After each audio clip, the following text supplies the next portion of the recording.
As a sitcom kid, he did have a lot of shows that didn't last. And I'm pretty sure at one point he felt like his career was not going in the direction it should. See, this is a testament that what is for you, and things happen in divine. Hollywood likes to sort of devalue black artists and black folk because, you get super talented people at a discounted rate. You don't care how people feel about the ritual. It's about, does following the ritual work? Yeah. And so you can fool yourself into thinking there isn't one, but the evidence will be. Katt Williams has been dropping the truth for years. Hollywood ain't built for the real ones. It's a playground for the puppets, the yes men, the folks willing to sell out for a taste of the spotlight.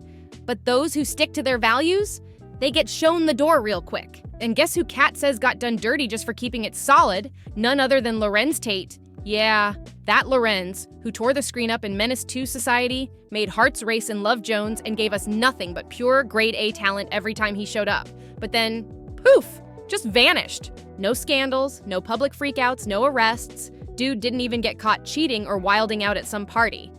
He just slowly slipped off the radar. So what made Hollywood turn its back on one of the most talented black actors of his generation? Katt didn't spill it all directly, but he laid out enough clues to paint a very shady picture. See, Larenz might have refused to take part in those weird behind-the-scenes initiations that some folks say are required if you want to make it to the top in Tinseltown, and when you don't bow down in Hollywood, you can't be controlled. And if they can't control you, you're no use to them. Period. So the real question is, what exactly did Larenz say no to? What lines wouldn't he cross that others sprinted past with a smile? Why did the industry ice out a man who had everything it takes to be a legend? Let's rewind. In the 90s, Larenz Tate was that dude. You saw him everywhere. He was a beast in Menace II Society, playing the wild, trigger-happy O-Dog, raw, dangerous, unforgettable. Then he flipped it in Dead Presidents, showing us real depth as a soldier haunted by war and desperation. And Love Jones? Come on! Larenz had women hooked as the cool, poetic, smooth-talking Darius Love Hall. He didn't just act, he mesmerized. He wasn't just some Hollywood pretty boy, he had that realness. Black men looked up to him, women adored him, and he never embarrassed himself or the culture. No wild headlines, no fake antics for clout, he just did his job and did it well. Then, just like that, it all went quiet. No messy scandal, no public meltdown, no dramatic exit, just silence. One minute he was everywhere, and the next, it's like someone hit mute on his entire career, and that's where it gets sketchy. Because when most celebs fade out, there's usually a big story behind it. Rehab, lawsuits, some messy mistake, but not with Larenz. Sure, he's still been working here and there, but that star power, that leading man status, gone. So what really happened? Well, the streets are talking, and they're saying Larenz wasn't down to play Hollywood's dirty game. Word is, he started turning down roles that felt stereotypical, demeaning, or just plain disrespectful. Especially those put-on-a-dress type roles some black actors have been pressured into.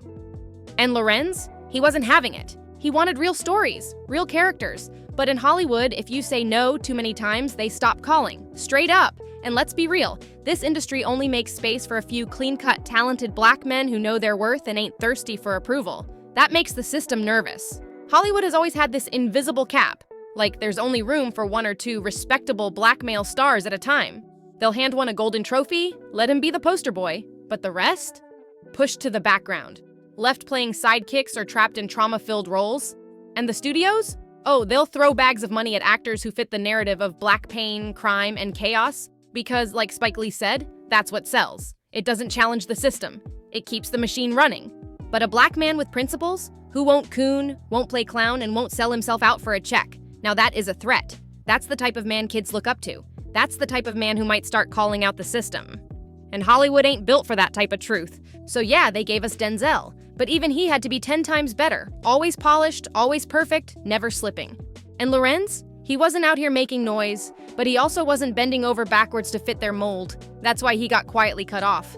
Larenz didn't fall off because he wasn't talented. He didn't fade because people stopped loving him. He faded because he didn't play the role they wanted him to play. And this is exactly the kind of thing Katt Williams has been shouting from the rooftops for years. Back then, folks said Katt was crazy, bitter, but now, people are finally catching on. The dots are connecting, and it's looking like Katt was right all along, and that's why they tried to shut him down too. Who gonna turn down 50? Katt once said. I did. And that line speaks volumes. One of the realest things Katt's ever exposed is how Hollywood tests you. And people get hung up on that whole man in a dress thing. But according to Katt, it's not really about the dress. It's about humiliation, control, power. Before they hand you the keys to the kingdom, they make you prove that you'll do anything to stay inside. They ask for something that crosses your boundaries, something you'd never do if you had real power. And once you say yes, they've got you, forever. But Katt Williams didn't stop at just calling out Hollywood's shady politics. Nah, he took it all the way there. He connected this mess to something way deeper. Katt said the game isn't just corrupt, it's spiritual. Dark forces are at play, and according to him, that whole putting on a dress thing, it ain't just about acting, it's about submission, sacrifice, and showing loyalty to a power that runs way deeper than just producers and agents. He straight up linked it to the rumors about Baphomet worship among some Hollywood elites. Yeah, that kind of energy. Not just doing something for a role, but giving up a piece of your soul for access. And the people who don't play along, they get shut out, erased like they were never even there. Now bring this back to Larenz Tate. Here's a man who had everything. The talent, the charm, the looks, the respect. He didn't just have star power, he was the moment. But somehow he vanished. Not because he messed up, but because he got to that final door and said, "Nah, I'm good." Larenz himself has hinted at it in interviews. He didn't fall off, he walked away. He refused to sell out, refused to compromise, and didn't take that bait they dangled in front of him. But Larenz didn't just step away, he spoke up. And when you start talking that real talk, especially as a black actor in Hollywood, that's when they really start panicking. Larenz pulled back the curtain and started saying the quiet parts out loud. He called out the pay gap that most black actors are pressured to stay silent about. And yeah, Hollywood loves to preach about diversity and inclusion, but Larenz made it clear. Black actors are still being shortchanged, even when they bring the same talent, same star power, and loyal audiences to the table. Facts! That's not what Hollywood wants out there. They expect black actors to just smile, say thank you, and take whatever crumbs get offered. But the second you speak up, the second you ask for fairness or real power, boom! They hit that blacklist button. Just ask Taraji P. Henson, ask Monique. The moment they demanded respect, suddenly they were labeled difficult and ungrateful. Meanwhile, white actors ask for $20 million per role and get praised for knowing their worth. Make it make sense. But Larenz didn't stop there. He went even deeper. He said the real issue ain't just about who's in front of the camera, it's about who's behind it. Who's writing the scripts? Who's calling the shots? Who decides what stories get told and which ones get buried forever? Because let's be real, throwing a few black actors into lead roles while keeping the same power structure intact? That's just smoke and mirrors. Representation without real control is just Hollywood dressing things up to look woke while still pulling the same strings behind the scenes. And that's what made Larenz a threat. He didn't sell out, he didn't chase clout, he didn't trade his dignity for a paycheck, and because of that, they cut him off.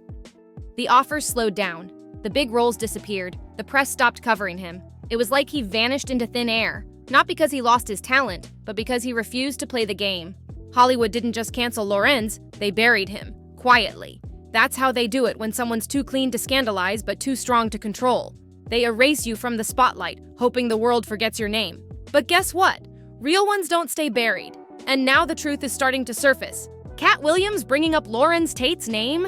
That ain't random, that's a message. It means Larenz didn't just fade, he escaped. He got out before they could own him. And now, the story's starting to leak out piece by piece. So what do you think really happened to Larenz Tate? Did he say no to those rituals Katt keeps warning about? Was it all about speaking up on pay and power? Or do you think there's something even darker going on behind the scenes? Drop your thoughts in the comments section. This conversation needs to be had. And don't forget to check out the next video, because we're not done yet.